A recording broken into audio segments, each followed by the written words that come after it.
Bonjour, je vous propose par vidéo interposée le premier mouvement de la forme 24 qui s'appelle séparer la crinière du cheval sauvage ou aussi caresser la crinière du cheval sauvage. Alors, le cheval, il a souvent une connotation magique, mais surtout, c'était l'animal qui voyageait avec nous. Et donc là, aujourd'hui, on va pouvoir faire ce voyage intérieur grâce au mouvement du cheval sauvage.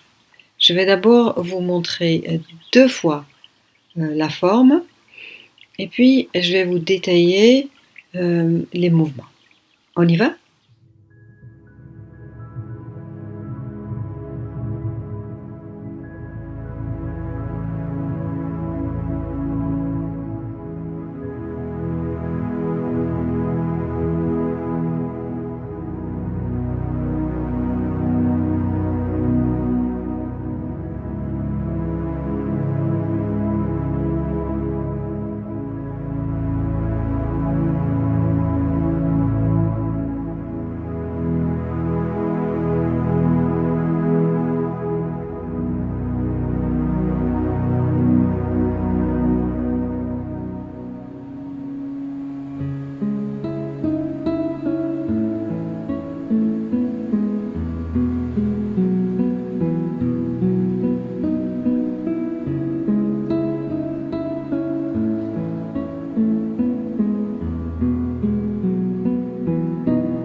Vous avez vu que c'est un mouvement très rond qui chaque fois part en fait d'une sphère, d'une lune, comme on l'appelle aussi, qui va se défaire et on va le retrouver de l'autre côté. Alors quand vous regardez de près, c'est qu'on a l'impression que cette lune, elle va se déporter par rapport à notre corps, mais en fait on va chaque fois le retrouver en face de nous, en face de notre ligne médiane. Donc là où on aura tendance à faire déporter notre ballon, pas du tout, en fait, il reste devant nous et chaque fois on le retrouve devant nous quand on regarde précisément. Le deuxième détail intéressant de cette forme, et on ne le voit pas très bien quand on pratique en groupe parce que souvent on ne me voit pas très bien. Vous avez vu que quand je commence, je fais un large pas plus sur le côté que vers l'avant. Et du coup, j'ai déjà tout de suite ce qu'on appelle le couloir ou le fleuve entre les pieds, ce qui veut dire que mon bassin est plus libre. Et quand je fais mon premier pas, j'ajuste le pied arrière un tout petit peu vers l'intérieur. Vous allez voir, quand vous allez regarder donc pour une deuxième fois cette même séquence, qu'il y a cet ajustement du pied qui est vraiment intéressant parce que à nouveau ça va soulager le bassin et pas que le bassin, mais aussi ça va soulager les genoux. Donc essayez de prêter vraiment attention à ça et du coup vous pouvez le voir 2 fois parce que je l'ai enregistré de 2 angles différents pour mieux voir.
vous avez vu que c'est un mouvement qui se fait 3 fois.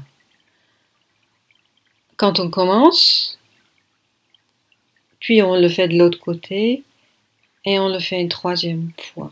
Et la 3e fois, c'est pas tout à fait pareil, parce qu'on le finit pas, on revient pas en lune, mais on va en fait tout de suite enchaîner avec un autre mouvement. Et ce mouvement s'appelle la grue blanche. Je le montre pour que ce soit pour vous plus clair où se situait ce mouvement dans la forme. Et bien sûr, la prochaine fois, je vais aussi faire une vidéo uniquement sur ce mouvement qui est la grue blanche déploie ses ailes. C'est très évident. Et c'est quelque chose qui va suivre. Donc ça, c'est déjà quelque chose que je vais faire. Et ce que je voulais faire aussi, que je voulais détailler les pieds. Parce que souvent, quand on est occupé à faire quelque chose d'assez compliqué avec ses mains, on oublie les pieds. Et c'est quand même la stabilité de ses pieds qui est la base de tout, la base de tout art martial. C'est la stabilité de ses pieds. Si ça fait défaut, votre mouvement peut être très joli, mais ne sert pas à grand chose finalement. Et la 3e chose que je vais détailler aussi, que vous savez que le Tai Chi, c'est pas juste des mouvements, en fait, chaque mouvement est une défense contre un mouvement qui va être fait par un partenaire. Moi, j'appelle ça un partenaire, j'appelle pas ça un adversaire, mais un partenaire qui va initier un mouvement. Et en fait, ce que je fais en Tai Chi, c'est en réaction de ça. Donc, c'est pas quelque chose qui tombe des nues, quelque chose que je vais faire de façon totalement spontanément. Non, c'est parce qu'il y a quelqu'un qui va faire un mouvement et moi, je vais réagir par rapport à ce mouvement. Et donc, ça, je vais faire avec Stéphane. Il va venir faire une attaque, donc un mouvement qui va initier en fait ma défense. Et quand on va voir ce mouvement de près, vous allez comprendre que c'est vraiment important d'être stable sur ses pieds, parce que vous avez un adversaire qui est plus grand, plus costaud que vous. On peut rien faire juste avec ses petits bras. Il faut avoir une bonne stabilité et une force dans ses jambes qui va vous aider à dégager en quelque sorte votre partenaire. On va vous montrer l'application forte du mouvement caresser la crinière du cheval sauvage. Vous allez voir, c'est Stéphane qui va donner un coup de poing et moi je vais réagir par rapport à ce coup de poing. Peut-être au début vous aurez du mal à retrouver le mouvement de la forme dans cette application parce que comme dans la vraie vie, ça n'a rien à voir avec la forme quand on le fait seul. On doit s'adapter, par exemple à la vitesse de coup de poing qui est donné, à la taille de mon adversaire qui peut être plus grand ou plus petit que moi. Donc du coup, mes gestes vont être plus larges ou justement plus petits par rapport à la situation réelle. On va d'abord vous le montrer plusieurs fois et après je vais vous donner quelques explications aussi par rapport à choses à éviter. Donc c'est la première, vraiment la première remarque la plus importante peut-être. N'allez pas l'essayer si vous n'êtes pas, si vous n'avez pas déjà une bonne expérience en arts martiaux, parce que vous pouvez réellement vous faire mal. Vous allez voir, on peut se faire mal au dos, mais on peut aussi faire mal au bras de votre partenaire. Donc faites vraiment attention. Dans la deuxième partie, je vais vous montrer comment on peut juste faire une déviation. Et donc du coup, c'est beaucoup moins dangereux. On y va ?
Vous avez vu qu'à un moment donné, Pomar aussi est venu nous voir.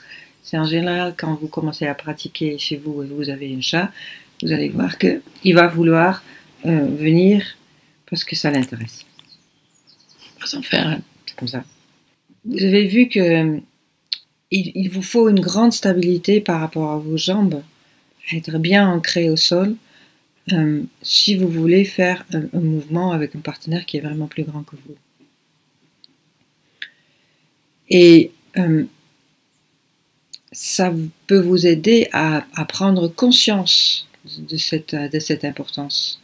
Donc, ce qu'on vous a montré ici, c'est pas forcément pour nous couper, parce que ça peut être dangereux, mais plus pour prendre conscience que c'est vraiment important d'avoir une énorme stabilité vers le bas. Et ce que vous faites avec vos mains vers le haut, c'est important, mais c'est beaucoup moins important qu'être vraiment bien et fort sur ses jambes.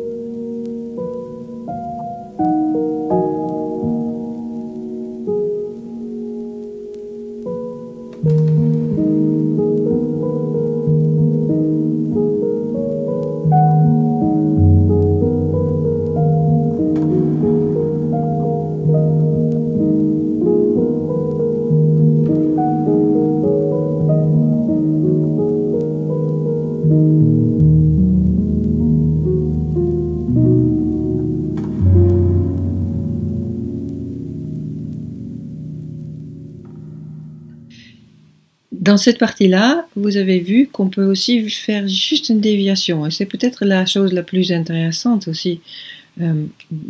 Quand on commence avec les applications fortes, c'est de savoir que la chose la plus importante, c'est de ne pas recevoir le coup.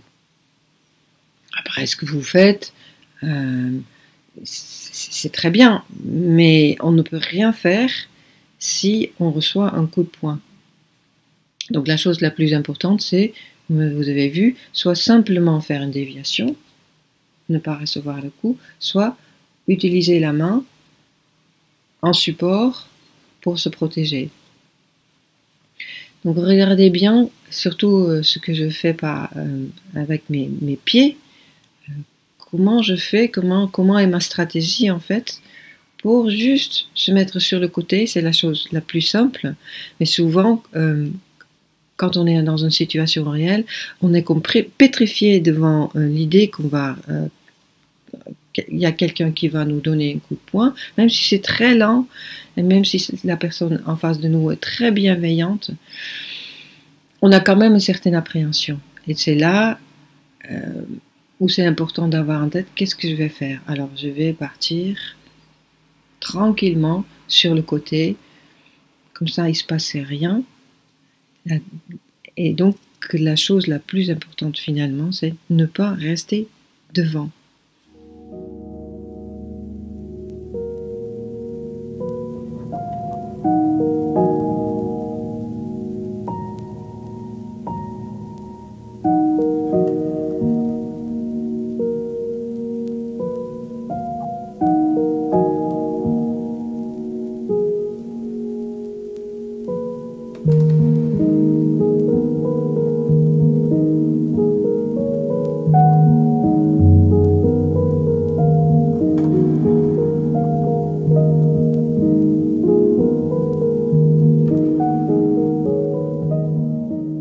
Voilà, j'espère que vous avez un peu mieux compris, mieux vu ce qui se passe quand on fait une application forte et que ça vous donne une autre idée de pourquoi on fait le tai chi. Encore une fois, ne faites pas ça chez vous si vous ne vous sentez pas à l'aise. Surtout, il faut les deux partenaires doivent avoir une bonne expérience dans les arts martiaux pour pouvoir travailler justement très lentement et ne pas se faire mal. Souvent, on a tendance à vouloir aller trop vite. C'est ce que je vois aussi dans les cours. Je suis là sans cesse en train de dire plus lentement, attention, attention à vous, attention à votre partenaire.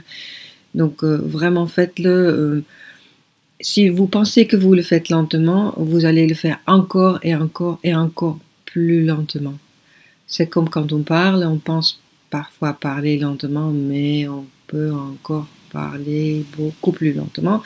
Dans ce sens-là, j'aimerais que vous fassiez vraiment attention à vous, attention à votre partenaire, et comme ça, vous allez vraiment prendre plaisir à faire ce travail à deux, comme on le fait en cours. Je vous souhaite une très très belle journée et j'espère à demain.